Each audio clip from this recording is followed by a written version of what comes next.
British East India ಕಂಪನಿಯ ಶಕ್ತಿಯನ್ನು ಧಿಕ್ಕರಿಸಿದ ಮಹಿಳೆಯ ದೃಢಸಂಕಲ್ಪವನ್ನು ಪ್ರತಿಬಿಂಬಿಸುವ ಧೈರ್ಯ ಮತ್ತು ತ್ಯಾಗದ ಸಂಕೇತವಾಗಿದೆ.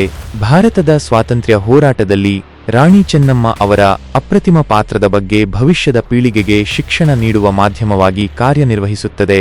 ನಮ್ಮ ಸಾಮೂಹಿಕ ಪರಂಪರೆಯ ಬಗ್ಗೆ ಹೆಮ್ಮೆಯನ್ನು ಪ್ರೇರೇಪಿಸುತ್ತದೆ. ರಾಷ್ಟ್ರೀಯ ಸ್ಮಾರಕವಾಗಿ ಘೋಷಣೆಯ ಅಗತ್ಯ.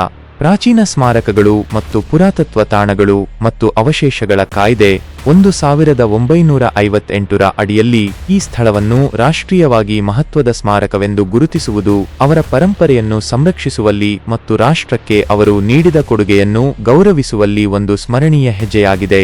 ಸಾಂಸ್ಕೃತಿಕ ಪ್ರವಾಸೋದ್ಯಮವನ್ನು ಉತ್ತೇಜಿಸುತ್ತದೆ ಮತ್ತು ಪ್ರದೇಶದ ಸಾಮಾಜಿಕ ಆರ್ಥಿಕ ಅಭಿವೃದ್ಧಿಗೆ ಕೊಡುಗೆ ನೀಡುತ್ತದೆ. ಸಂಸ್ಕೃತಿ ಸಚಿವಾಲಯ ಮತ್ತು ಭಾರತದ ಪುರಾತತ್ವ ಸಮೀಕ್ಷೆಗೆ ಈ ಪವಿತ್ರ ಸ್ಥಳವನ್ನು ರಾಷ್ಟ್ರೀಯ ಪ್ರಾಮುಖ್ಯತೆಯ ಸ್ಮಾರಕವೆಂದು ಮೌಲ್ಯಮಾಪನ ಮಾಡುವ ಮತ್ತು ಘೋಷಿಸುವ ಪ್ರಕ್ರಿಯೆಯನ್ನು ತ್ವರಿತಗೊಳಿಸಲು ನಿರ್ದೇಶನ ನೀಡಬೇಕೆಂದು ಪ್ರಧಾನಮಂತ್ರಿಗಳಿಗೆ ಮುಖ್ಯಮಂತ್ರಿಗಳು ಪತ್ರ ಬರೆದಿದ್ದಾರೆ. ಕರ್ನಾಟಕ ಮತ್ತು ರಾಷ್ಟ್ರದ ಜನರು ಈ ವಿಷಯದಲ್ಲಿ ಪ್ರಧಾನಮಂತ್ರಿಗಳ ನಿರ್ಣಾಯಕ ನಡೆಯನ್ನು ಎದುರು ನೋಡುತ್ತಿದ್ದಾರೆ ಎಂದು ಸಿಎಂ ಪತ್ರದಲ್ಲಿ ಬರೆದಿದ್ದಾರೆ.